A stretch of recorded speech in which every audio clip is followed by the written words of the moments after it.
Hello សួស្តីអ្នកទាំងអស់គ្នាខ្ញុំមូនបាត់ខ្ញុំពីថ្ងៃហ្នឹងថាសាតែខ្ញុំជាប់ដោះវាឲ្យបងច្រើនពេកដល់ខ្ញុំទៅធ្វើខ្ញុំអស់ energy តាំងតែសួរខ្លួននៅវិញហើយខ្ញុំត្រូវការប្រមូល energy សម្រាប់មើលឲ្យបងអញ្ចឹងណាអញ្ចឹងឥឡូវខ្ញុំមកធ្វើជា general ទូទៅ general rating ទូទៅឲ្យបងនៅក្នុងថ្ងៃហ្នឹងជាកដោពិសេសសួរថាឥឡូវវាចិត្តចុងខែតើយើងត្រូវមានរឿងអីដែលត្រូវយើងចង់ដែលយើងត្រូវដឹងដែលយើងគួរតែដឹងដំបូងគឺចេញ the full គឺជាក្តីសង្ឃឹមការចាប់ផ្ដើមថ្មីប៉ុន្តែដោយសារវាចេញវិជ្ជាខ្ញុំគិតថាអ្នកខ្លះមិនបាច់ចាប់ផ្ដើមថ្មីទេគាត់ចាប់ផ្ដើមយូរហើយគាត់ត្រូវតែបន្តរឿងហ្នឹងតទៅមុខទៀតព្រោះអីតាមដែលខ្ញុំមើលដូចថាអាចនឹងមានមនុស្សម្នាក់ដើរចេញពីគាត់ហើយគាត់នៅតែសង្ឃឹមថាគេត្រឡប់មកវិញអញ្ចឹងណាប៉ុន្តែគាត់មើលហើយបានធ្វើតែមើលអ្នកនឹងដើរចេញទៅអញ្ចឹងអាចនឹងបើអ្នកមួយចំនួនគួរតែចាប់ផ្ដើមថ្មីហើយបើសិនជា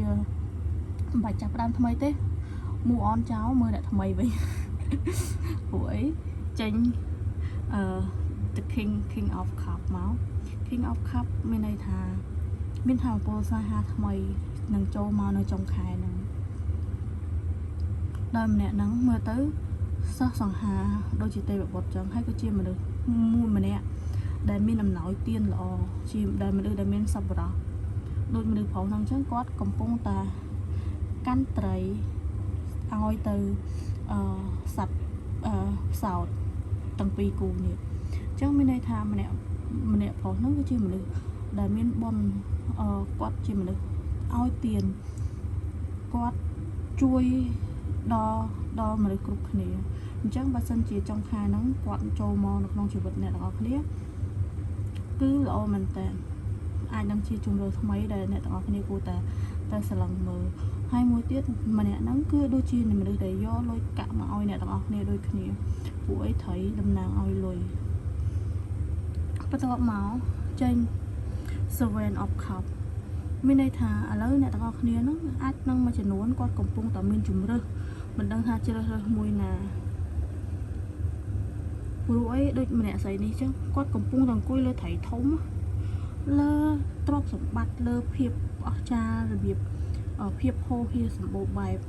តែគាត់កំពុងតែស្រឡឹងថាគាត់គួរផឹកអីគេ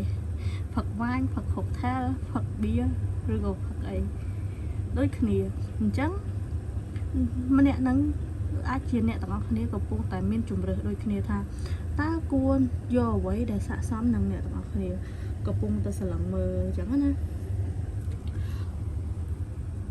តែចេញទៅ four of cup នេះ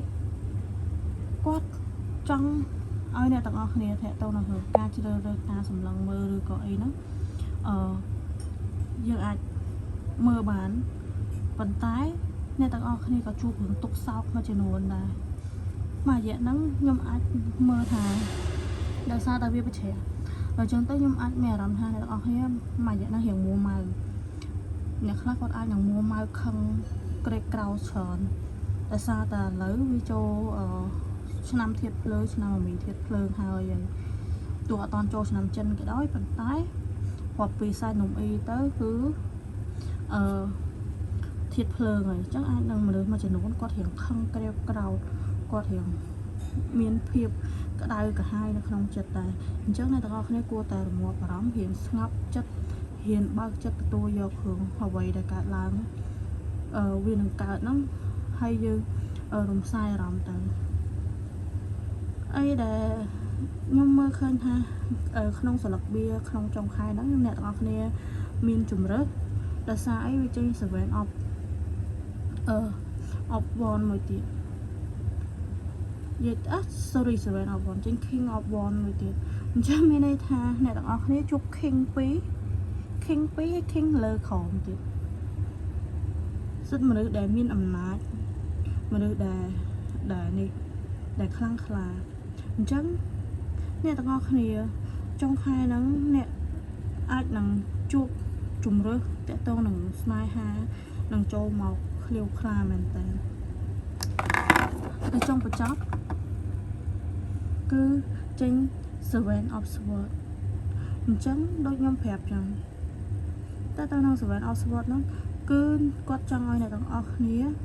ព្យាយាមដើរចេញពីរឿងចាស់រឿងអត់ប្រយោជន៍រឿងកន្លងមកដែលធ្វើអ្នកទាំងអស់គ្នាប្រេះស្រាំបេះដូងអីហ្នឹងគឺដើរចេញទៅចុងខែហ្នឹងអ្នកទាំងអស់គ្នានឹងមានជំរឿសច្រើនជួបរឿងច្រើនរឿងដែលល្អ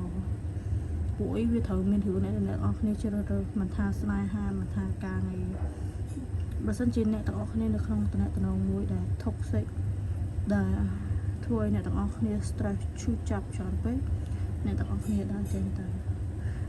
ក្នុងស្រុកកាត់មានតែប៉ុណ្្នឹងទេសង្ឃឹមថាពីពេលនេះរហូតដល់ចុងខែអ្នកទាំងអស់គ្នានឹងជួបរឿងល្អជួបនៅល្អនឹងធ្វើអីសម្រាប់បានក្តីប្រាថ្នាចង់និយាយថាចុងខែហ្នឹងអ្នកទាំងអស់គ្នាអាចមានជំរឿសតទៅនឹងស្នេហាហើយក៏មាន balance តទៅនឹងលុយកាក់ផងដែរអញ្ចឹងអ្នកណាគាត់ចង់ឆែកសិលឹកបៀមួយខ្ញុំអីមុនចូលឆ្នាំចិនអីចង់ដឹងពីរឿងផ្ទាល់ខ្លួនអីអាចឆាតមកខ្ញុំក្នុង Telegram បានអញ្ចឹងខ្ញុំមានតែប៉ុណ្្នឹងទេមកមុនបានមុនព្រោះដោយសារអីនៅមានច្រើនមានបងច្រើនអ្នកទៀតដែលខ្ញុំនៅមើលអញ្ចឹង